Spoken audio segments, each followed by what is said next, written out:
पेठ-वडगाव नगरपालिकेत जनसुराज्य ताराराणी युवक क्रांती आघाडीकडून श्रीमती प्रवीता सालपे, यादव आघाडीकडून विद्यादेवी पोळ आणि सकल मराठा सेनेकडून प्रल्हाद तालुगडे यांनी उमेदवारी कायम ठेवल्यानं नगराध्यक्ष पदासाठी तिरंगी लढत होणार असल्याचं स्पष्ट झालं असलं तरी मुख्य लढत ही सालपे विरुद्ध पोळ अशीच होणार असल्याचं चित्र आहे। दरम्यान सालपे गटाकडून जनशक्ती विरुद्ध धनशक्ती अशी लढत होत असल्याचं बोललं जात आहे। तर धनशक्ती जरी आम्ही असलो तर जनशक्ती आणि धनशक्ती या दोन्ही शक्ती आमच्याकडे आहेत, त्यामुळं आम्हीच विजयाचा झेंडा फडकवू असा विश्वास यादव आघाडीचे कार्यकर्ते बोलून दाखवत आहेत।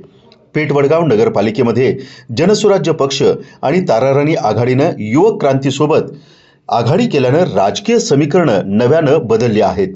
यादव आघाडीकडून उमेदवारांची जलेद घोषणा, काही भाजप कार्यकर्त्यांची त्यांच्याशी झालेली हातमिळवणी तसेच डॉक्टर चौगुले गटाचे नेते अजित चौगुले उघडपणे पोळ यांच्या पाठीशी असणं या घडामोडी सध्या चर्चेत आहेत।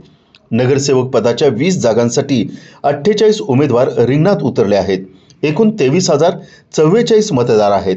हे सर्व उभ्या असलेल्या 51 पैकी 21 उमेदवारांचं राजकीय भविष्य ठरवणार आहेत।